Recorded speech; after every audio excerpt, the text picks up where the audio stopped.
Why do you think it's appropriate to ask people to travel 4 hours to come and see you? I mean, I don't know the details. Does this person live 4 hours away from her friend? Maybe. The other possibility that it's a destination baby shower. People are wilding out. So honestly, I don't know. People... They get a flight to Cancun. to celebrate the little baby coming. Baby shower on the beach. I mean, that would be the ultimate in selfishness. I'm Zoe. And I'm James. And we are Childfree. I can't wait for this episode. Yeah, backed by popular demand, it's Ask WAC. That's when you all submit the questions and the challenges you're facing as child-free folks. And we put them out to the community, tap that hive mind, get all the best advice, opinions, hot takes. Scorching Scalding takes. And today's, pretty touchy subject that maybe you all have faced before. Yeah, this one is about whether a person should go to their friend's baby shower. So this is a really sensitive topic, a topic I'm really glad that we can explore inside the community, because friendships, this is a big challenge for child-free folks. So I'm excited to share the thoughts and the comments from our community, because there's some amazing advice there that we can't wait to share with this person. Yeah. And before we get into that, I just wanted to share a comment that we've just had on the podcast on our Substack, specifically on our motherhood scam episode. Oh, yes. Which sparked a lot of conversation. Boy, did shall it. we say. This one's from Timberjack, who's saying, listener from the US here, the epicenter of the right-wing, Christo-fascist, anti-science, anti-everything good, capitalist shitscape. Wow. Not wrong. Great episode. You're doing great work. Thank you so much. I can tell you that the rising blowback to Trump's cult is real and growing almost by the hour here, and expanding out to include revolting against the new surveillance state. See videos of flock cameras being destroyed across the country, which is actually a beautiful American thing. Amazing. So it's not just young people saying no to the pronatalist lie. It's people of all ages, genders, and backgrounds saying fuck this to this Handmaid's Tale dystopian bullshit. Yes. The US is a mess right now, but I promise you it ain't over just yet. Thank you for that amazing review. It means everything to know that we have people like you who, I guess, are like us, who aren't going to take this bullshit lying down, and we're going to fight these evil powers. And our community, you are doing it. So we're just so grateful to have you. And I have to do a shout out as well for our amazing Hearth community. We just wrapped our group program, which is where I and a group of women get together and we talk about the things that affect us. We share and vent. There's a lot of venting and support. And it was such a huge success that we're launching it again. And we only have a couple of spots left. So I just wanted to put a shout out if you are wanting to gather with child-free women to find those deeper connections, to talk about the things that matter to you. There are a couple of spots left in our cohort, which will open and launch in September. So there'll be a link in the show notes that you can go and explore. I'd love to read out a testimonial from the last cohort, because I think this just puts it so simply and so clearly about what happens when you gather child-free women together. Hearth has truly been life-changing for me. I'm ready to stop masking and start being honest about the life I'm choosing to live. I've struggled throughout my life to find my community, and I'm so grateful to have found one here. That was from Amy. Thank you so much, Amy, for those incredible words. Link in the show notes if you want to join us for the next cohort. So now, lovelies. Yeah, let's jump into Ask WAC. Let's jump into it. Should I break up with my friend over her baby shower? My best friend stopped talking to me as I didn't go to her baby shower. I was her maid of honor, have helped her move house twice, and otherwise been the support she has needed over the years. She has made it quite clear that her life achievements are having a grand wedding and babies, and she knows that these things aren't priorities for me, that I am unsure about kids and leaning towards not having them. I started to notice that while I showed up for my friends' milestones, this wasn't reciprocated. I was never celebrated for the life wins I was proud of. I didn't go to the baby shower as my dog was sick. To me, my dog is my baby, and I didn't want to leave him and travel 4 hours to the venue. When I told my friend this, she didn't acknowledge it at all. I can't help but feel upset because if a human baby was ill, people would be more understanding. Yet I'm not given the same care when it comes to what matters to me. I feel like I'm always giving to registries for things like weddings and baby showers, but no one ever celebrates me because I don't fall into those stereotypical life milestones. Is this a sign that we aren't aligned and I should move on from this friendship? Oh, gosh. Yeah, that one, like, I started off sounding all too familiar. Right. You know, like people have different priorities in life, and I Mm. guess that's kind of understandable. And I don't know, maybe we hear quite a lot from people who their friends have more traditional expectations Mm-hmm. that just happen to line up with what society values and everything, and then there's sort of this just unspoken agreement that all of this stuff is important and all Right. of that stuff isn't important. Mm-hmm. But the specifics of like her not being able to go because she was looking after her sick dog, Yeah. and that being taken so badly is like so like extreme Yeah. that it's just hard to imagine that this friend I don't even cares know about if her at all. can you call someone a friend who treats you that way? I mean, as I get older, my bullshit-ometer is just as soon as there is a hint of bullshit in a friendship, I'm out. I'm sorry, I don't have time for it. And my heart breaks for this person because they have given their time, their money, and we know she's not alone. So many child-free folks in our community give and give and give, and they get nothing back. They might get some crumbs back, but when they truly need it, when they need that validation, when they need that celebration, support, it's just not there.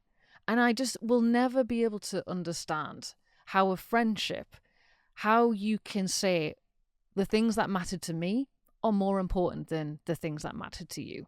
And I am going to basically see your things as not worthy of you, dipping out because you need to look after your sick dog. Or I guess I just can't comprehend that level of the lack of empathy, for one. We know we've been a dog owner. If our dog was sick, absolutely, we're not leaving our dog to go to any event. I don't really care what the event is. And if someone told me they were upset, or if they blanked me, if they ignored me, the rage. Yeah, the rage. I can't even imagine that, right? No one who I would count as a friend or was even like close enough to invite me to anything would have that response. So it's kind of hard to get into like that headspace. I mean, maybe it's just like people that you've known for years and years and years, and you were friends from school or whatever, and you just grew up together, and your paths diverged a bit, and I don't know. It's hard to like imagine. To me, that's kind of irreconcilable stuff, and it's not even like whether a dog's more important than a baby, more important than a wedding or whatever. It's like someone or something you're taking care of being sick is an emergency that you need to take care of. It's important to you. That's all that matters. But it's just important. Yeah, exactly. Like you can't leave a sick anything just to like fend for itself in order to go and celebrate something. So just getting butter about that is just a wild response. And we just have to highlight a 4-hour trip to the baby shower. Are you shitting me? I mean, it couldn't be. I wouldn't be doing that anyway. Who does that to people who have lives? I'm sorry. Why do you think it's appropriate to ask people to travel 4 hours to come and see you? I mean, I don't know the details. Does this person live 4 hours away from her friend? Maybe, but yeah, I hope. Are you about to? Is the other possibility that it's a destination baby shower? People And are they're like- wilding out. So honestly, I don't know. People They get a flight to Cancun, to celebrate the little baby a coming. baby shower on the beach. I mean, that would be the ultimate in selfishness. I mean, sometimes I really I feel like when you do a destination wedding, the level of the ask that you're doing to your friends, the money, the time, that is huge. So it's okay to do that. But if someone can't do it because they don't have the money, they don't have the time, they have something that is sick, you should be going, no problem at all. That's what a good friend would do. No problem at all. Yeah. Absolutely understand. No worries. In your head, you can plan, create the most elaborate, expensive event that you want. But your expectations for can people show up to it have to be, if they can, wonderful. If they can't, no problem. Because I've put out a huge ask. And because shit happens as well, I hear what you're saying on expectations as well. It's like people get very precious around these certain things that aren't just like the agreed on life milestones, but they're also something that maybe you've thought about and dreamt about for years, like weddings and having babies and baby showers, which is like I guess it's relatively new, but it's like celebrating the birth of your child, but it's before you've had to go through labor and all of that shit. So it's like all the good stuff. And so like maybe you just have this fantasy idea of all of your friends around you and it all being fun and smiles and joyful. And I think maybe your expectations are like out of whack if there's no room in there for someone saying they can't come or someone last minute not being able to make it or anything like that. Yeah. But I'm aware that we're a bit like, we're not like everyone in the, like I've never been to a baby shower and I'm so I've been to one. Yeah, I was working, I think. It was our friend friend Maggie, who's amazing. Maggie designed our branding. She is an incredible mother, human person, friend and support, and she had her baby shower on a boat. Yeah. And I was working. I had a big job and I couldn't make it. And, she was like, no worries, not a problem. And James went. And I went. And it was fun, right? Because when you've got those friends who don't see, they're not deciding to follow everyone else's script. They're creating their own. They may still choose to get married. They may still choose to have kids. But they're going to do it their way. And they're not going to just follow everyone else. Yeah. So you did it on a boat. Yeah, you got like pissed, I'm sure. Yeah. They're Australian. Right. So yeah, a boat down the River Spree in Berlin, a grill boat where you can Sounds pretty cool. make barbecue. So we ate and we drank and danced and celebrated. So that's a baby shower I would have went to if I could have. But when I imagine the baby showers where you're all sat around, the person opening gifts. And they're all going, oh my God, look at this. And someone holds up a little, baby grow or whatever it is. And everyone's and it's all women, right? Because men are assumed to not be interested in all of that kind of crap. Like it's very separated. gendered. And hell. It sounds like absolute hell. Yeah. So, I mean, that's us. I'd be offended if someone invited me to a destination wedding because I'd just be like, are you joking? But we could if we can drive the van there. No, okay. No problem. No problem. Yeah. Just you come to us. But this is sadly this seems to be getting more popular. This kind of, we've got the gender reveals now. We've commercialized these celebrations like Valentine's Day, getting engaged, having the wedding, baby showers, any way that we can suck money out of people. And also reinforce this heteronormative, pronatalist shit where it's like, if you want people to celebrate you, you better do the things that you're expected to do. Yes, exactly. But hey, that's just us. That's just us, yeah. Should we see Yeah, let's see what our lovely community, what their thoughts were. Okay. This comment from Callie Conway Prince. And this comment had almost 2,000 likes. So let's see what... Gotta be good. It's gotta be good. Your ill dog, in my opinion, is more important than a baby shower. A baby shower is a party. Why would you want to leave your poor ill dog to go to a party? I would be very upset if a friend didn't understand that and would probably realize that our lives had different priorities. You don't have to do anything dramatic, but if your lives are already different, you could grow apart anyway. Good luck. Yes. I mean...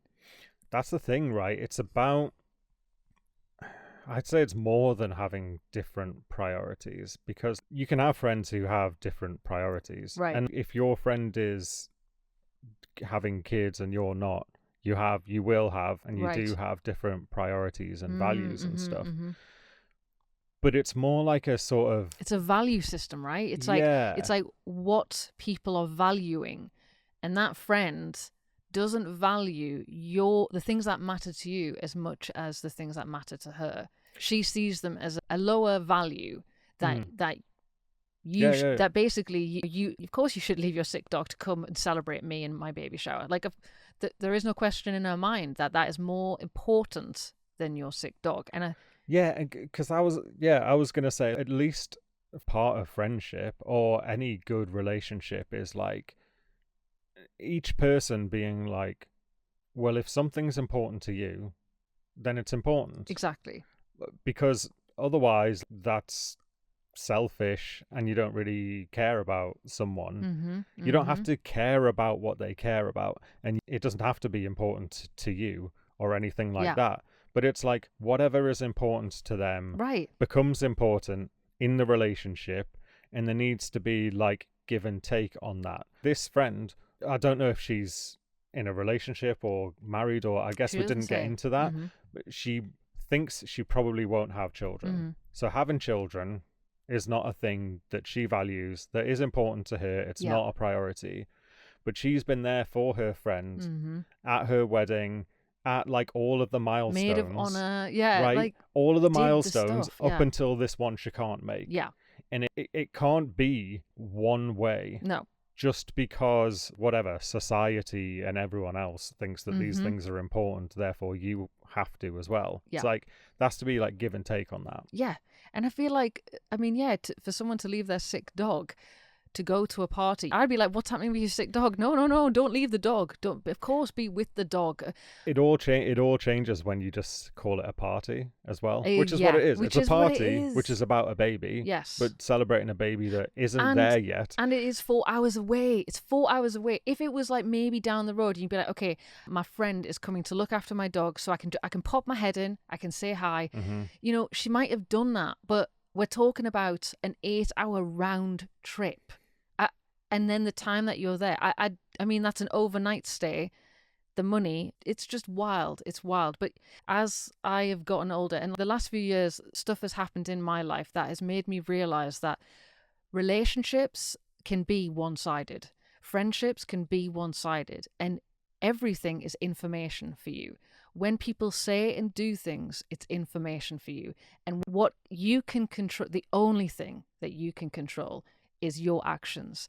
How do you react to something? And like this person said, it doesn't have to be dramatic. It doesn't have to be like, oh, you know, shouting and saying, how could you? It doesn't have to be that. In fact, it might be more powerful to go like, okay, that was information for me that this person doesn't see the things that matter to me as being as important.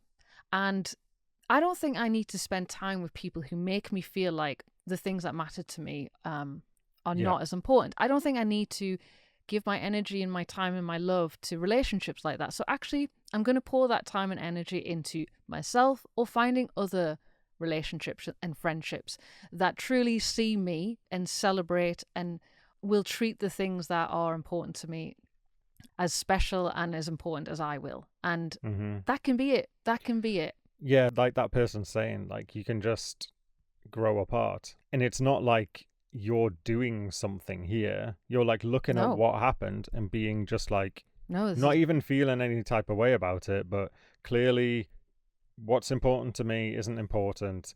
You're not really interested or value me, so we'll just leave it, because the alternative is going back to this person and groveling to them, and then like hell no.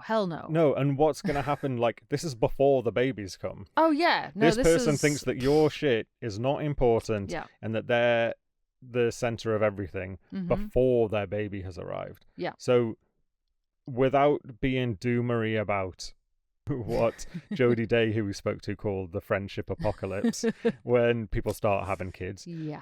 Without being a full doomer and being like, we're living proof that you can still be friends with people who have children. Absolutely. This is like a red flag for what things will be like Yes. further down the line. Yes. So you could just kind of cut your losses now and be like, that's fine, dog, I'm out. Yeah, we get to pick and choose who we have in our life. And I have to say, when things like this happen, it's devastating because you've given, you've built up relationships and these friendships, you've given time, you've given money, energy. You feel like, okay, this person, they get me and they would be there for me. But when the chips are down and they're not, you realize how I didn't see something that was there, that it was always there. Just the circumstances were not yet set to show it to you. And they have shown themselves to you. And sadly, you have to wonder, like you're saying, will this happen in another form in the future? If we built this friendship back up, probably yes. Because if they can't see that this is important to you, then that's telling you something big about what your friendship is. It's built off of a transaction, which is you keep showing up to my stuff, you keep pouring into me, and the moment that you're not able to do that, then I'm going to be pissed off. Yeah. That's not equality. That's not an equal friendship. That's not give and take. That's not reciprocation. No, so yeah, okay. Woo. So let's see what else people have to say. Yes. So we have, okay, this comment got 2,300 likes. This is from Disco Peanut. So short and sweet. If she's not there for you before she had kids, she's certainly not showing up after. Boom. Yeah. Yeah, absolutely. Just like I was saying. Absolutely. I think Zoe's right. This person has shown you who they are and their quality as a friend. Right. Before the chips are down. And before this huge life-changing event is going to come and impose itself on your friend and on your friendship. And it's also like really stark as well in that the baby hasn't come yet. This sort of party to celebrate the baby that is coming, which I don't know, whatever. People can have different opinions on whether baby showers need to happen. They don't. But it's only just a sort of anticipation of what's coming down the line. Whereas like you had a real crisis to deal with in the here and now, something unavoidable, a real emergency. Yes. And so you see what happens when your friend like really prioritizes this kind of like fantasy kind of conjured up milestone stuff that doesn't really need to happen. Because we're celebrating what? You had sex. I'm going to be blunt here. This is half the milestones in our society are about people having sex. Well done. You had sex and it produced a baby. And I mean, but that's the thing. And I think what happens is we basically trap people into lives where they are celebrated so little that we're like throwing these crumbs of, like you said earlier, if you do these things on the checklist, we will give you these moments of it's all worth it. It's all valid. Keep going. And those are going to be things like when you are partnered up, when you get married, when you have kids, when you get married. It's all on that list. And anything that's not on that list, we're going to treat like it's nothing. Because it's all reinforcing that one checklist. It's like pats on the head for doing as you're supposed to do. Yes. And then being censured for doing something else. Yes. And being punished. And like, okay, that's the way the world is and everything, but you don't need to be friends with people who are going to be like foot soldiers for pro-natalist patriarchy in that way. Like, you don't need them to be fucking punishing you. You don't need that. That's not friendship. And like, don't get me wrong, if you want to have a baby shower, if you want to do those things, do them. But please don't shit on everyone else's celebrations. Don't like, or their emergencies that they need to take care. It's not even that's part of what I'm getting at here, is it's not even like equivalent stuff. You didn't stay home because it was your dog's birthday in order to like, I mean, no judgment here, I'd think this was fine, but to serve up your dog a little cake. Oh my God. Like our friends Dennis and Isabel, their little Lola celebrated her 11th I think so, yeah. 11th birthday, and they served her up a little cake of watermelon and blueberries. Adorable. And of course, I would say that's worth staying home for.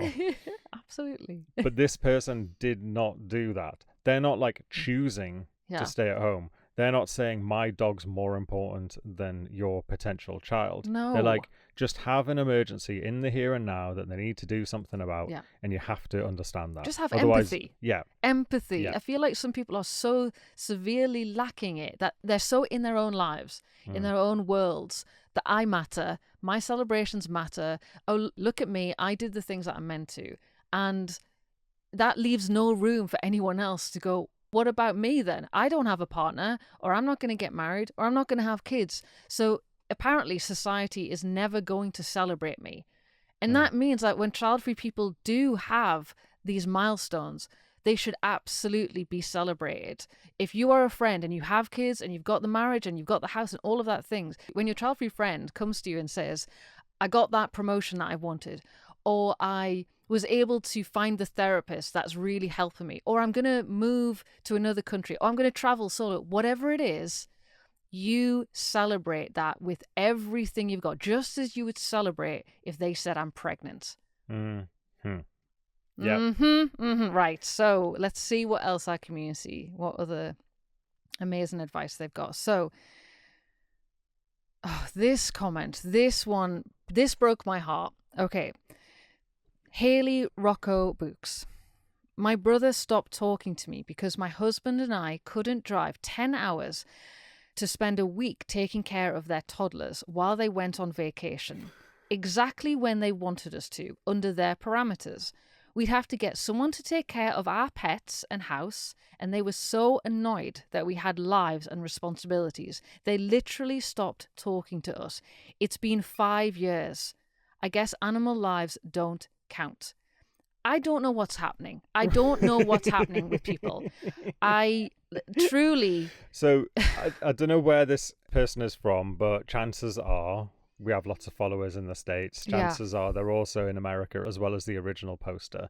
So yes, we Europeans have a different idea of what like a long way to drive is. And maybe for the first person, I'm thinking like, okay, 4 hours, that's a big drive, especially you have to go there and back. But this like 10 hours and then the week that you have to spend there, and it's vacation. And it's for a vacation. It's such an insane ask. It's not even about like animals versus children versus whatever in this case. Yeah. It's like it's hard to comprehend. It's hard to comprehend this. You have to go to their house to look after their house. Yeah. And then their toddlers. And their family. Yes. And also arrange for people back where you're from to look after your house and your family, which makes no fucking sense. No. You were not free and available to look after what needs looking after if you need to then have someone else like, what do they do? How about you pay for help? If you have enough money to go on vacation and you've born children, it's your responsibility to look after those kids. So you can't just leave them and go, oh well, my sister or my friend, they'll just look after them, and then get pissed off when they can't. This is so insane. You have to right. If you have toddlers, you're either not going on vacation or you're taking your toddlers on vacation. Yeah. Or sorry, you're rich and you can afford childcare to look after them, or you have your parents, whatever it is. But whatever also, I feel like there's not like you can't kennel them. It's not like leaving your dog. Yeah. Are there even like daycare is daycare? It fucking shuts at night. There's no way you can drop off your child for a week. And like they know that, which is why if they want to go on vacation and pull this wildness, they need to rope in another family member. Yeah. Like you're saying, it's probably acceptable for people to just drop them off at like the grandparents or something. Yes. But even then, you shouldn't be counting on that or relying on that. No, this is your responsibility. And to pull someone else out of their whole ass life and get them to go across the state or whatever is insane. And it's horrifying that the arrogance of people will drop their lives to accommodate my choices. You decided to have kids. But there is this weird thing in our society where because you made the choices that society deemed acceptable and correct, then everyone should bend to support that. Everyone should be flexible. Everyone should give up their... I mean, we have this for child-free folks at work. They shouldn't have holidays off at Christmas because parents should get priority. There are so many ways in our society that child-free people are told they need to bend to everyone else because we need to support the people who have had children. And I'm sorry, we need to get to a point where we say we all get to decide what we want for our lives. It shouldn't be that one choice is better than the other. If you have kids, it's your responsibility to decide how are you going to look after them when you want to go on vacation. Not we're going to just palm them off to our siblings and then we're going to get pissed off when they say they can't do it. Yeah, and I mean that there is an argument to be made that, which we believe this, right? Parents need support. Yes. And deserve support. And that regardless of whether it's not, I don't think you're saying that you made your choices like tough shit, like deal with it. No, but I'm saying we all make our choices in life. Yes. Many child-free people have decided to take the harder path, which is to choose to not have kids in a world that tells you this is the thing that you need to do, face judgment, shaming, policies that do not support you at all. You'll pay more taxes in some countries. So you are choosing a more difficult path. We've had this because we chose a different path than the one that patriarchy, pronatalism set out.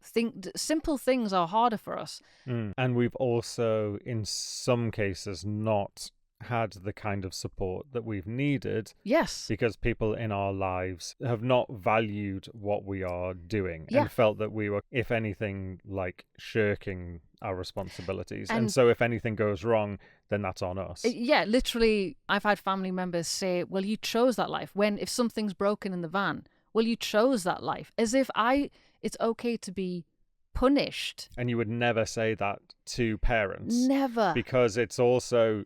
the whole problem with we're always talking about is that that's not seen as a choice or a decision. It's just what everyone does. That's it.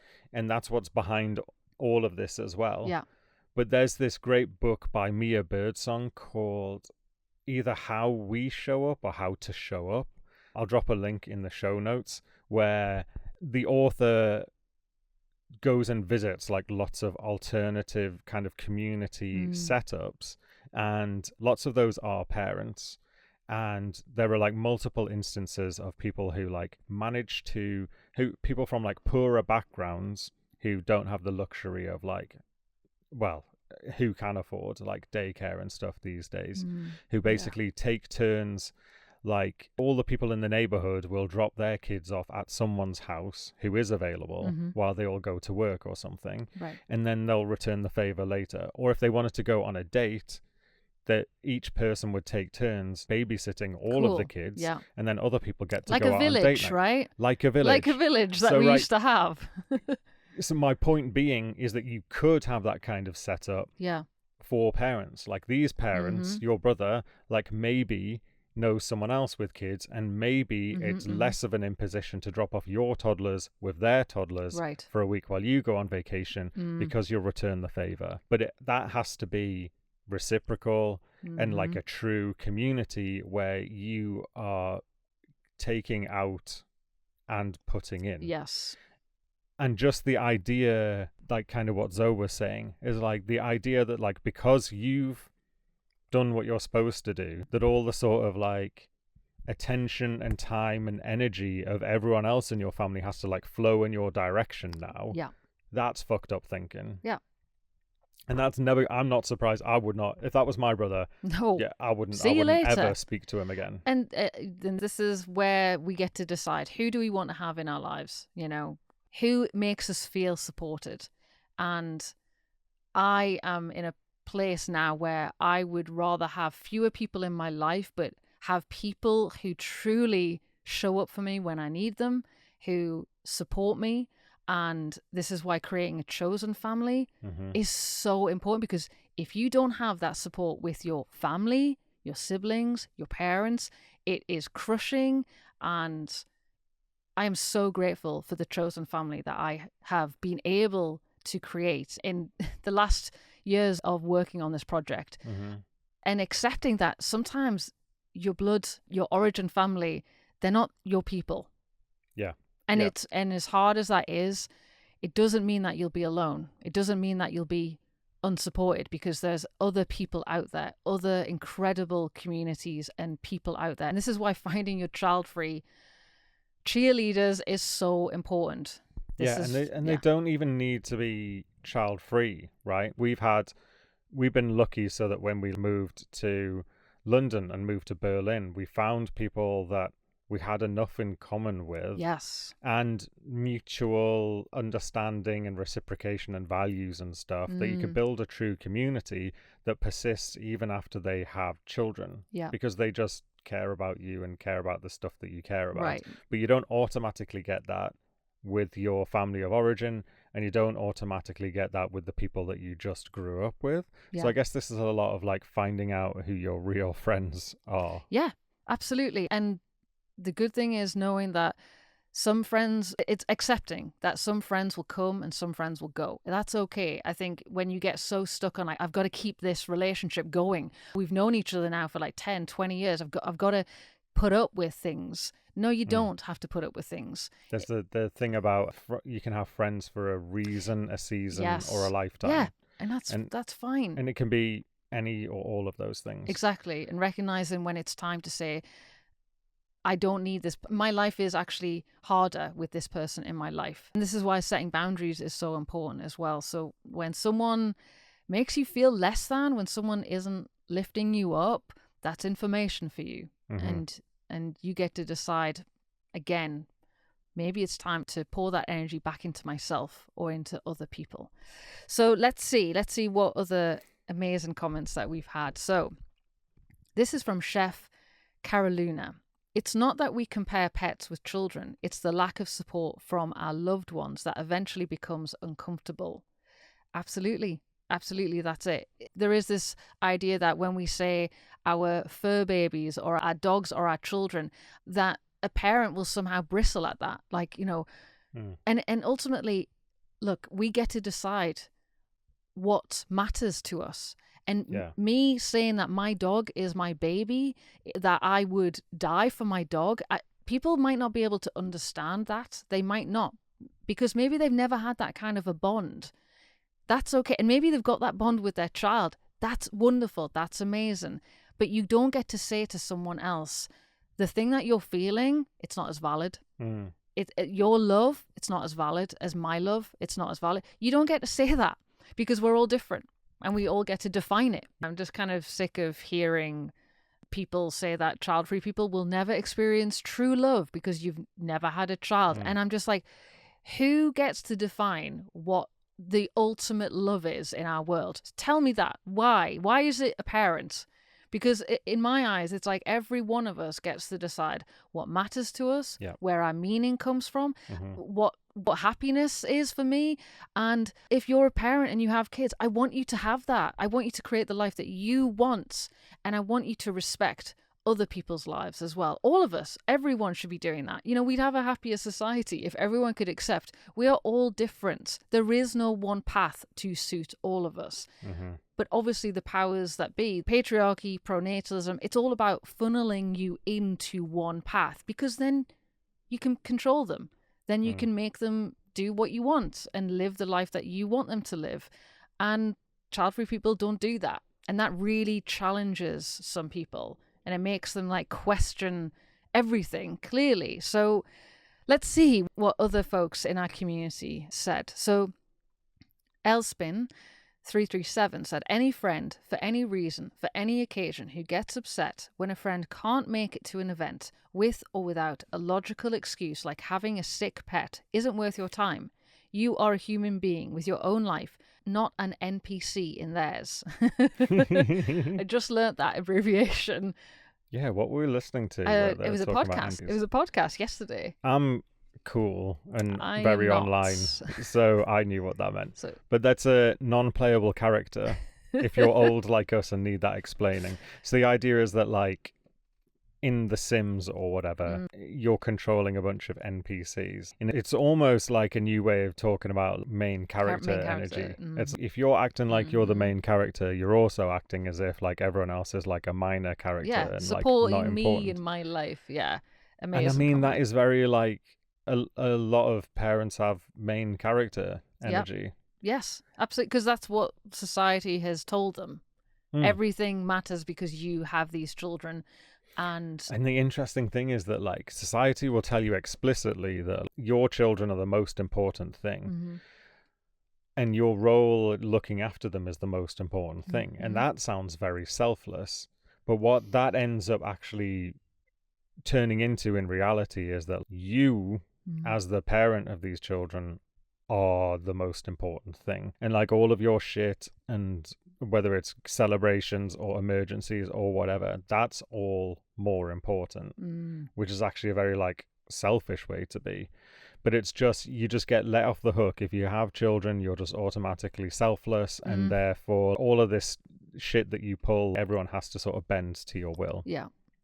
Ruth Mariner says, I really want to start an event where people can get together and celebrate unconventional milestones that mean something to them, like going back to train for a new career, or breaking up with someone who wasn't right for you, or healing a pattern, or overcoming a fear. I love that idea so much. We do this in our community. We have shared share your wins. So it's a similar feeling, because it's basically a way to share little and big wins with each other that don't just fall into these traditional milestones of wedding, marriage, babies. And it's so inspiring to see how people have wins all the time, big and little. Yeah, it could be like, I don't know, like recovering from an illness, or something bigger like running a marathon, or like setting a boundary, or getting a promotion, like big or small. Because there's some people, like even outside of marriage and children, people understand like certain things, like graduating from college, or getting a new job or something like that. But I think like this person is saying, it's important to celebrate whatever is important to that person. Yeah. That's like what being a friend is. Yes. Like being stoked for them when something good happens, and then when they want to celebrate it, celebrating it with them. I mean, it's that simple.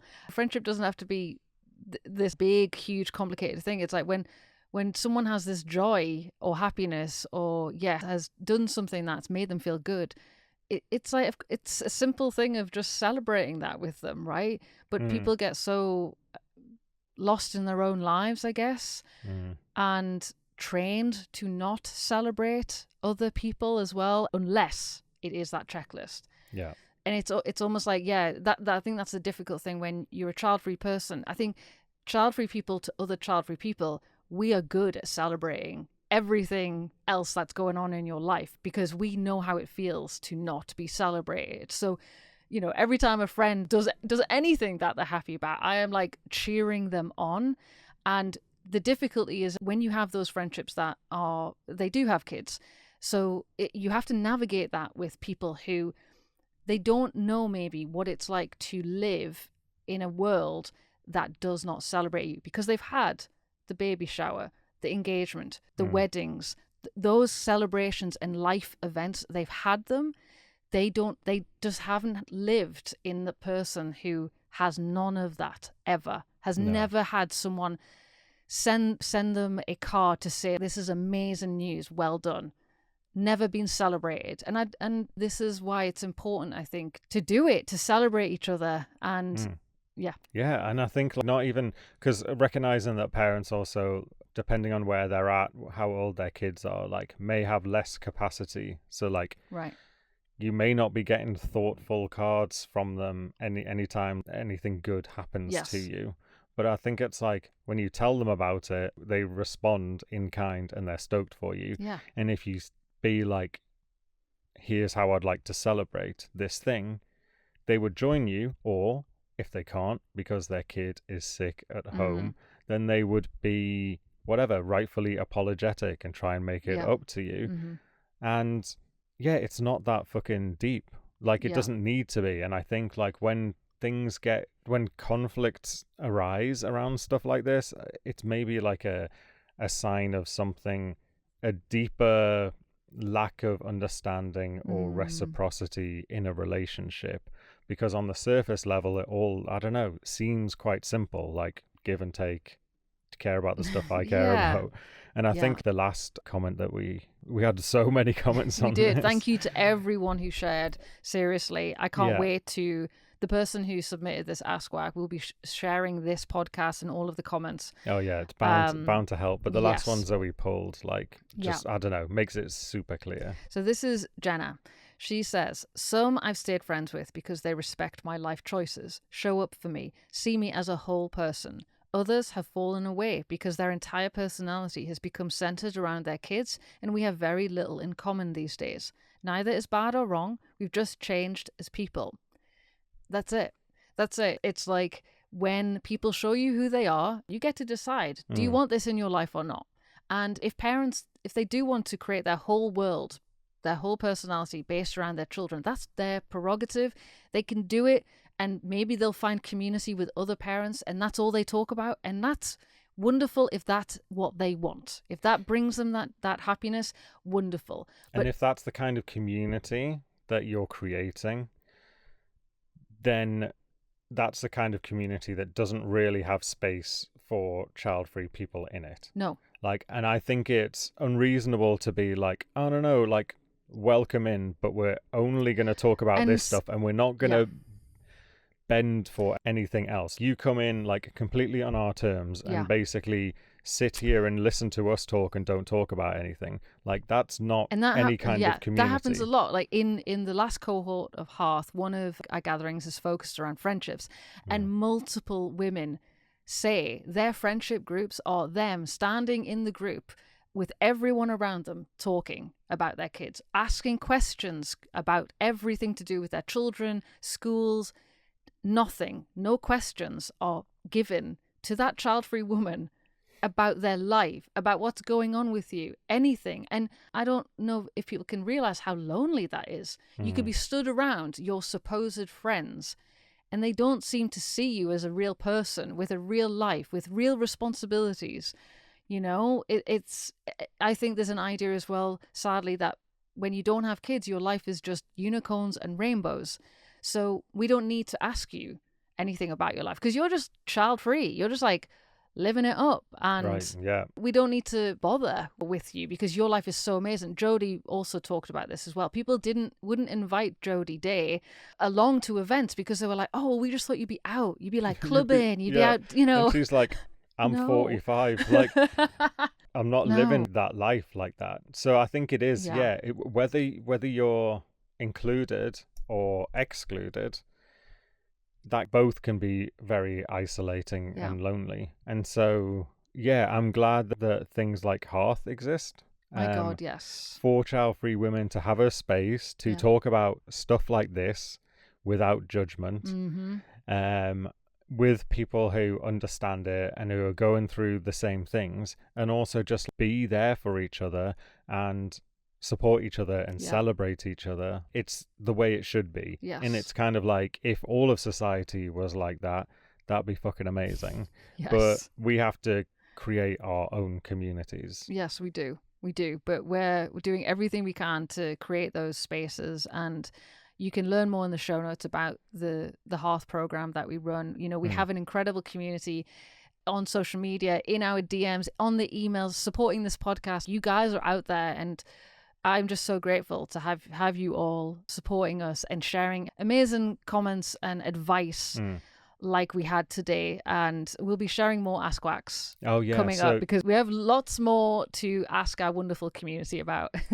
And if you would like to get the help of the Child-Free Hive Mind, to tap that collective wisdom and get lots of support and encouragement and advice, you can fill in the form in the show notes and submit your Ask WAC, and we'll put it to the community, and then we'll come back with another episode like this one. So thank you all for listening.